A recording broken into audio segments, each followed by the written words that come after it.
میرا جانے کا بالکل دل نہیں کر رہا تھا، لیکن چچی اور ان کی بچیوں نے بہت زور دیا تو میں بھی جانے کے لیے تیار ہو گئی۔ ابھی وہاں پہنچے کچھ ہی دیر گزری تھی کہ ندا میرے پاس آئی اور بولی کہ اس کی طبیعت بہت زیادہ خراب ہو رہی ہے اور وہ گھر جانا چاہتی تھی۔ وہ چاہ رہی تھی کہ میں اس کے ساتھ گھر تک چلوں۔ میرا تو پہلے ہی اس تقریب میں دل نہیں لگ رہا تھا۔ میں اس کے ساتھ گھر آنے کے لیے مان گئی۔ ندا نے پہلے سے ہی ٹیکسی کا انتظام کر رکھا تھا۔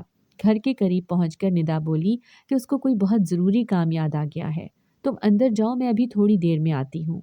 میں اسے آوازیں دیتی رہ گئی۔ وہ مجھے گاڑی سے اتار کر آگے بڑھ گئی۔ گھر کا تالا کھلا ہوا تھا۔ میں اندر داخل ہوئی تو تیمور پہلے سے ہی گھر میں موجود تھا۔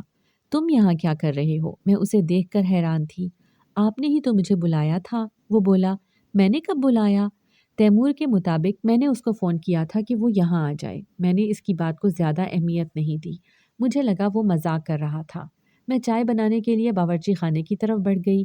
چائے لے کر میں کمرے میں گئی اور تیمور کے پاس ہی پینے بیٹھ گئی۔ کچھ ہی دیر میں ندا کمرے کے دروازے پر نمودار ہوئی۔ اس نے کمرے کے کھلے ہوئے دروازے کو ٹھک سے دے مارا اور شور مچانا شروع کر دیا۔ وہ مجھے اور تیمور کو برا بھلا کہہ رہی تھی۔ مجھے کچھ سمجھ نہیں آیا کہ وہ کیا کرنا چاہ رہی تھی۔ تھوڑی دیر کے بعد دروازے کے پار مزید چہرے ابھرے، جن میں چچا، چچی، ممانی اور پھپھو بھی شامل تھی۔ میں نے ذرا غور کیا تو مجھے ندا کے الفاظ سمجھ آئے۔ وہ مجھ پر اور تیمور پر گھٹیا قسم کے الزام لگا رہی تھی۔ میں غصے میں بھڑک اٹھی اور میں نے جا کر ندا کے منہ پر زوردار تھپڑ دے مارا۔ وہ سناٹے میں رہ گئی۔ اسے مجھ سے ایسی امید نہیں تھی۔ ایک لمحے کو ندا سمیت سبھی سکتے میں رہ گئے۔ دوسری ہی لمحے چچی آگے بڑھی، مجھے بالوں سے پکڑ کر پیچھے کی جانب کھینچا۔ میں لڑکھڑا کر نیچے گر پڑی۔ چچی مجھ پر حملہ کرنے دوبارہ میری طرف بڑھی۔ یہ سب کیا تماشا ہے؟ چچا نے مداخلت کی اور چچی کو ان کی جگہ ہی روک دیا۔ میں بتاتی ہوں آپ کو، ندا آگے بڑھی۔ ندا کے مطابق میں اس کو زبردستی اٹھا کر شادی کی تقریب سے لے آئی تھی، جبکہ راستے میں نے اسے کسی کام سے بھیج دیا تھا۔ اب جبکہ وہ واپس آئی اور کمرے میں داخل ہوئی تو مجھے اور تیمور کو نازیبا حرکتیں کرتے ہوئے پایا۔ ندا کی کہانی مکمل تھی۔ وہاں موجود سبھی لوگوں کے تاثرات بتا رہے تھے کہ وہ ندا کی بات پر اعتبار کر چکے تھے۔ تیمور پریشان مجرم بنا کھڑا تھا، جبکہ رو رو کر میری ہچکیاں بندھ گئی تھی۔ تم اپنی صفائی میں کچھ کیوں نہیں بولتے؟ میں تیمور پر چیخی۔ وہ غصے میں چارپائی کو ٹھوکر مار کر باہر نکل گیا تھا۔ چاچی مجھ پر ایک بار دوبارہ حملہ کرنے کے لیے آگے بڑھی تھی۔ چچا نے ان کا ہاتھ پکڑ کر اپنی طرف کھینچا۔ چچا نے مجھے ابھی اور اسی وقت گھر سے نکل جانے کا حکم سنا دیا۔ وہ سب اپنی سازش میں کامیاب ہو چکے تھے۔ یہ سب منصوبہ ندا کا تھا۔ نہ جانے وہ کس بات کا بدلہ لے رہی تھی۔ میں جانتی تھی کہ چچی اور ان کی باقی دونوں بیٹیاں بھی اس کھیل میں ملوث تھیں، اور میں یہ بھی جانتی تھی کہ ندا نے یہ سب فراز کو حاصل کرنے کے لیے کیا تھا۔ میں چپ چاپ اپنا سامان سمیٹ کر وہاں سے نکل آئی تھی۔ میرا رخ نگہت کے گھر کی طرف تھا۔ میں نے نگہت کو تمام قصہ کہہ سنایا۔ وہ بھی میری تقدیر پر غمزدہ تھی۔ میں ایک بار فراز سے بات کرنا چاہتی تھی۔ وہ میرا منگیتر تھا۔ نہ جانے کیوں مجھے اس سے ایک امید تھی کہ وہ میری بات ضرور سنے گا اور سمجھے گا۔ چچی اور ممانی ملے ہوئے تھے۔ میں نگہت کے ساتھ فراز کے دفتر جا پہنچی۔ وہ ہمیں وہاں دیکھ کر سٹپٹا گیا۔ وہ ہمیں دفتر سے باہر لے آیا۔ میں نے اس سے کہا کہ کچھ دیر کے لیے کہیں بیٹھ کر میری بات سن لے، مگر وہ بولا کہ اسے سنے بغیر ہی معلوم ہے کہ میں کیا کہنا چاہتی ہوں۔ اسے مجھ پر اعتبار نہیں تھا۔ اس نے صاف صاف کہہ دیا تھا کہ وہ مجھ سے کسی قسم کا کوئی رابطہ نہیں رکھنا چاہتا تھا، اس لیے میں دوبارہ ادھر کا رخ نہ کروں۔ فراز میری آخری امید تھا اور وہ مجھے اتنا مایوس کرے گا میں یہ جانتی بھی نہیں تھی۔ تیمور مجھ سے نگہت کے گھر ملنے کے لیے آیا تھا۔ وہ سر جھکائے میرے سامنے بیٹھا تھا۔ وہ مجھے یقین دلا رہا تھا کہ اس کا اس سب میں کوئی قصور نہیں تھا۔ اس وقت اسے بے پناہ غصہ تھا اور اسے کچھ سمجھ نہیں آ رہا تھا، اس لیے وہ چپ چاپ باہر نکل گیا تھا۔ مگر بعد میں اس نے اپنی اماں کو بتایا تھا کہ ایسا کچھ نہیں تھا، مگر اس کی سگی ماں بھی اس پر اعتبار کرنے کو تیار نہیں تھی۔ دراصل انہیں اپنے بیٹے پہ تو اعتبار ہوگا، مگر انہیں لگا ہوگا کہ عنبر نے ہی تیمور کو ورغلایا ہوگا۔ میں نے اپنے خیال کا اظہار کیا تو تیمور نظریں چرا گیا۔ تیمور مجھے شادی کی پیشکش کر رہا تھا۔ وہ مجھے اکیلا نہیں چھوڑنا چاہتا تھا۔ مجھے اس جیسے کمزور انسان کی بالکل ضرورت نہیں تھی جو سب کے سامنے میرا دفاع نہ کر سکے اور اکیلے میں سہارا دینے کی بات کرے۔ ویسے بھی وہ ابھی خود پڑھ رہا تھا اور اس کا یہ جذباتی پن پھپھو کسی صورت برداشت نہیں کرنے والی تھی۔ میں دوبارہ سے ان لوگوں میں واپس نہیں جانا چاہتی تھی۔ میں اس محلے میں بھی رہنا نہیں چاہتی تھی جہاں چاچی جیسے اپنے رہتے ہوں۔ میں نے وہ علاقہ چھوڑ دیا اور نگہت کی مدد سے ایک ہاسٹل میں شفٹ ہو گئی۔ میں نے قریبی ڈسپنسری میں پرچی بنانے کی نوکری کر لی تھی۔ میں ساری امیدیں ہار گئی تھی۔ میرے ماں باپ مر گئے تھے اور چچا نے گھر سے نکال دیا تھا۔ میرے منگیتر نے بدکاری کا الزام لگا کر مجھے چھوڑ دیا تھا۔ میرے پاس کوئی راستہ نہیں تھا۔ میں مرنے کا سوچ رہی تھی جب اچانک میں نے سنا تہجد نصیب بدل دیتی ہے۔ یہ سن کر میں نے زندگی کو ایک موقع دیا اور رات تہجد پڑھنی شروع کی۔ میں کچھ نہ کہتی، صرف تہجد میں روتی رہتی تھی۔ تہجد پڑھنے سے میرے دل کو بڑا سکون ملا تھا۔ میں سارے غم بھلائے رب کی رضا میں خوش ہونے کی کوشش کرتی۔ ایک دن میں ڈسپنسری میں اپنے کام میں مگن تھی کہ ایک لڑکی گھبرائی ہوئی اندر داخل ہوئی۔ وہ کاؤنٹر پر چڑھ کر میری طرف اتر آئی اور میز کے نیچے چھپ کر بیٹھ گئی۔ میں اسے دیکھ کر حیران ہو رہی تھی کہ وہ بولی، خدا را میری مدد کرو، میں بہت مشکل میں ہوں۔ میں نے اسے وہیں چھپے رہنے کا اشارہ کیا۔ کچھ ہی دیر میں 2 لوگ چادریں اوڑھے اندر گھس آئے۔ مجھے پورا یقین تھا کہ انہوں نے چادروں کے اندر ہتھیار چھپا رکھے تھے۔ وہ ادھر ادھر دیکھتے ہوئے کسی کی تلاش میں تھے۔ وہ میری طرف بڑھے۔ آپ نے یہاں کسی عورت کو آتے دیکھا ہے؟ ان میں سے ایک کاؤنٹر کے پیچھے جھانکتے ہوئے بولا۔ نہیں، آپ لوگ باہر جائیں، یہاں کوئی اور نہیں ہے اور اس طرح کسی کو اندر داخل ہونے کی اجازت نہیں ہے۔ اس سے پہلے کہ وہ شک میں مبتلا ہوتے، میں نے انہیں باہر کا رستہ دکھا دیا۔ وہ کچھ دیر میں باہر نکل گئے۔ میں نے کچھ دیر انتظار کیا اور جب مجھے اطمینان ہو گیا کہ وہ واپس لوٹ گئے ہیں تو میں نے اس لڑکی کو باہر آنے کا اشارہ کیا۔ وہ 21-22 سال کی بہت ہی حسین و جمیل لڑکی تھی۔ آپ کا بہت شکریہ، وہ باہر نکلتے ہوئے بولی۔ آج انہوں نے مجھے زندہ نہیں چھوڑنا تھا۔ کون ہے وہ لوگ؟ میں نے پوچھا تو وہ بولی، لمبی کہانی ہے، آرام سے بیٹھ کر سناؤں گی۔ ڈسپنسری سے واپسی پر میں اسے اپنی چادر اڑھا کر ہاسٹل میں لے آئی تھی۔ اس نے مجھے اپنے بارے میں ابھی تک کچھ نہیں بتایا تھا۔ میں نے بھی نہیں پوچھا۔ میں جانتی تھی کہ وہ بھی میرے جیسے کچھ حالات کا شکار ہوگی۔ رات کو میں تہجد کی نماز پڑھنے کھڑی ہوئی تو وہ جاگ رہی تھی۔ میں نے اسے بھی اپنے ساتھ شامل ہونے کی دعوت دی تو وہ وضو کر کے میرے ساتھ آ کھڑی ہوئی۔ میں تہجد پڑھ کر بنا آواز رو رہی تھی۔ مجھے سسکیوں کی آواز سنائی دی۔ وہ روتے ہوئے خود پر قابو نہ رکھ سکی تھی اور اس کی ہچکیاں بند گئی تھیں۔ میں نے اسے گلے سے لگا لیا تھا۔ میری آنکھ کھلی تو چاروں اور اندھیرا چھایا ہوا تھا۔ میرے ہاتھ پاؤں بندھے ہوئے تھے۔ کچھ ہی دیر میں میری آنکھیں اندھیرے سے مانوس ہوئیں تو میں نے ادھر ادھر نگاہ دوڑائی۔ یہ میرے ہاسٹل کا کمرہ نہیں تھا۔ صبح جب میں فجر کی نماز پڑھ کر لیٹی تھی تو دروازے کے باہر دبے قدموں کی آواز سنائی دی تھی۔ پھر کچھ عجیب سی بدبو میرے کمرے میں پھیل گئی۔ اس کے بعد مجھے کچھ ہوش نہ رہا تھا۔ وہ جو کوئی بھی تھے ہمیں بے ہوش کر کے یہاں اٹھا لائے تھے۔ یا اللہ، کیسی آزمائشیں تھیں جو ختم ہونے میں ہی نہیں آ رہی تھیں، ایک کے بعد دوسری۔ اب نہ جانے میں کون سی مشکل میں پھنس چکی تھی۔ مجھے وہاں پھنسے کئی گھنٹے ہو چکے تھے۔ میری آنکھیں اندھیرے سے مزید مانوس ہو چکی تھیں۔ میں دوسرے بستر پر انم کو بے ہوش پڑا دیکھ چکی تھی۔ میں اپنے ہاتھ پاؤں کھولنے کی کوشش میں لگی ہوئی تھی مگر رسی بہت مضبوطی سے باندھی گئی تھی۔ انم کو ہوش آیا تو وہ پریشان ہو گئی۔ وہ شرمندہ تھی کہ اس کی وجہ سے میں بھی مشکل میں پھنس گئی تھی۔ مگر یہ لوگ کون تھے اور چاہتے کیا تھے؟ میں نے اس سے پوچھا۔ انم کے ابا ایک جج تھے۔ ان کی بے پناہ دشمنیاں تھیں کیونکہ وہ انصاف کی بنیاد پر فیصلے کیا کرتے تھے۔ ایک نوجوان دوہرے قتل کا مرتکب ہوا تھا۔ اس کے ورثاء نے انم کے ابا کو منہ مانگی دولت اور جائیداد کی پیشکش کی تاکہ وہ اس نوجوان قاتل کی جان بخش دیں۔ انہوں نے بے حد زور لگایا مگر جج صاحب کسی طور نہ مانے۔ جج صاحب کی بیوی کا تو کچھ عرصے پہلے انتقال ہو گیا تھا جبکہ ان کا ایک بیٹا ملک سے باہر تھا۔ ایک بیٹی انم یونیورسٹی میں پڑھتی تھی۔ ان لوگوں نے جج صاحب کو جان اور ان کے گھر والوں کو نقصان پہنچانے کی دھمکیاں دیں مگر جج صاحب نے کان نہ دھرے۔ جس دن اس نوجوان کی آخری پیشی تھی اور پوری امید تھی کہ اسے پھانسی کی سزا سنائی جائے گی، اس سے چند دن پہلے کچھ لوگوں نے انم کو یونیورسٹی جاتے ہوئے اغوا کر لیا تھا تاکہ وہ جج صاحب پر دباؤ ڈال کر اپنی مرضی کا فیصلہ کروا سکے۔ کسی طرح انم وہاں سے بھاگ نکلی تھی اور ڈسپنسری میں آ کر چھپ گئی تھی مگر شاید انہوں نے اسے میرے ساتھ نکلتے دیکھ لیا تھا اور رات کو وہاں پہنچ کر اس کے ساتھ وہ مجھے بھی اٹھا کر لے آئے تھے۔ انم اپنی کہانی سنا کر رو دی تھی۔ کیا ایمانداری کا یہ صلہ ملتا ہے جو میرے ابا کو ملا تھا؟ وہ مجھ سے پوچھ رہی تھی۔ میں اسے کیا بتاتی؟ وہ تو پھر غیر تھے جو اس کے ابا کے دشمن بنے تھے۔ میرے تو اپنوں نے ہی مجھے لوٹ لیا تھا۔ میں اور انم بے آواز رو رہے تھے کہ اچانک دروازہ کھلا اور پولیس اندر داخل ہوئی۔ پولیس کو دیکھ کر ہماری سانس میں سانس آئی۔ انہوں نے ہمارے ہاتھ پاؤں کھولے۔ انم کے ابا بھی ان لوگوں کے ساتھ تھے۔ انم باپ کو دیکھ کر ان سے لپٹ گئی تھی۔ وہ مجرموں کو پکڑ کر پہلے ہی گاڑی میں ڈال چکے تھے۔ انم مجھے بھی اپنے ساتھ اپنے گھر لے گئی تھی۔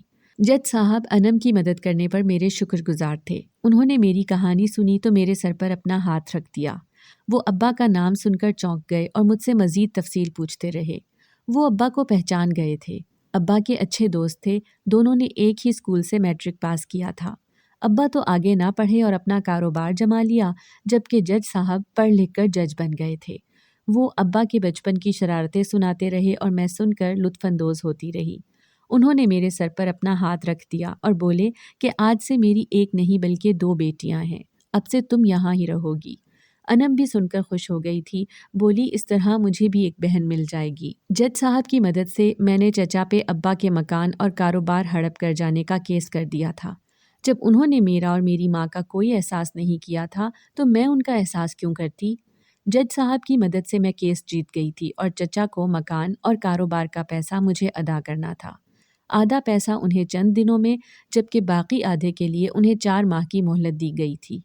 میں لان میں بیٹھی اپنی پسندیدہ کتاب پڑھنے میں مشغول تھی کہ اچانک کوئی گیٹ کھول کر اندر داخل ہوا۔ میں خوفزدہ ہو گئی تھی کہ یہ کون ہے جو منہ اٹھائے چلا رہا تھا۔ انم یونیورسٹی، جبکہ جج انکل عدالت گئے ہوئے تھے۔ میں فوراً اس کے پاس پہنچی۔ آپ کو معلوم نہیں کہ کسی کے گھر بغیر اجازت داخل ہونا منع ہوتا ہے؟ میں نے کمر پر ہاتھ رکھ کر اسے یاد دلایا۔ اوہ ہاں، یہ تو سنا ہے میں نے۔ اس نے اوپر سے نیچے تک میرا جائزہ لیا۔ تو پھر آپ باہر جائیے فوراً، میں نے اس کی گہری نظروں سے گھبرا کر کہا۔ پر میں جاؤں گا کہاں؟ اب کہ وہ معصوم صورت بنا کر بولا۔ اپنے گھر جائیے، میں نے اس کی بے عقلی پر ماتم کرتے اسے مشورے سے نوازا تھا۔ تو اپنے گھر ہی تو آیا ہوں، یہاں میرے ایک عدد ابا اور ایک عدد چھوٹی بہن رہتی تھی آپ سے پہلے۔ اوہ، آپ انکل کے؟ میں اتنا ہی کہہ پائی۔ مجھ پر گھڑوں پانی پڑ گیا تھا۔ جی ہاں، اس نے میری بات کاٹی تھی، میں آپ کے انکل کا نالائق سا بیٹا ہوں۔ مجھے اور تو کچھ سجھائی نہ دیا، میں نے وہاں سے دوڑ لگا دی تھی۔ حسن اٹھ جائیں، تہجد کا وقت ہو گیا ہے۔ میں نے سوتے ہوئے اپنے بیٹے کے سر میں ہاتھ پھیر کر حسن کے کان میں سرگوشی کی تھی۔ انہوں نے فوراً آنکھیں کھول دی اور میرا ہاتھ پکڑ کر اپنے سر پر رکھ لیا۔ میں ان کا سر سہلانے لگی اور بولی اٹھ جائیں، تہجد کا وقت نکلا جا رہا ہے۔ اس طرح سر سہلاؤ گی تو میں اٹھ نہیں پاؤں گا۔ وہ آنکھیں بند کیے بولے۔ میں نے فوراً ہاتھ کھینچا اور وضو کرنے چل دی۔ میں اپنی اور حسن کی جائے نماز بچھا کر انتظار میں بیٹھ گئی۔ حسن آئے تو میں بھی ان کے پیچھے نماز پڑھنے کھڑی ہو گئی۔ تہجد پڑھ کر مجھے ہمیشہ ہی بے پناہ سکون ملا کرتا تھا، اور یہ تہجد کا ہی معجزہ تھا کہ میں نے زندگی میں سب کچھ پا لیا تھا۔ حسن پہلی ملاقات میں ہی اپنا دل مجھ پر ہار بیٹھے تھے۔ وہاں رہتے ہوئے کچھ اور اچھی طرح بھی جان گئے تھے۔ میں ان کی دل کی حال سے بے خبر تھی۔ انکل نے مجھ سے حسن کے رشتے کی بات کی تو میں حیران رہ گئی تھی۔ میں کوئی زبردستی کا رشتہ نہیں چاہتی تھی۔ مجھے فراز کے ساتھ رشتہ ختم ہونے کا دکھ نہیں تھا۔ دکھ اس بات کا تھا کہ رشتے میں اس کی پسندیدگی یا مرضی شامل نہیں تھی۔ انکل میری بات سن کر ہنس دیے تھے۔ اس میں حسن کی بھی پوری مرضی شامل ہے بیٹا، وہ تمہیں پسند کرنے لگا ہے۔ انکل کی بات سن کر میں سوچ میں پڑ گئی تھی کہ مجھے کیا فیصلہ کرنا چاہیے، پر سامنے سے آتے حسن پر نگاہ پڑتے ہی فیصلہ لمحے میں ہو گیا تھا۔ میں اس کے چہرے پر پھیلی محبت کی روشنی پہچان گئی تھی۔ محبت اپنانے اور خوشیاں سمیٹنے کا میرا بھی پورا حق تھا۔ میں نے حسن کے رشتے کے لیے ہاں کہہ دی تھی، اور یہ سب تہجد کا ہی معجزہ تھا کہ مجھے میری کھوئی ہوئی خوشیاں واپس مل گئی تھیں۔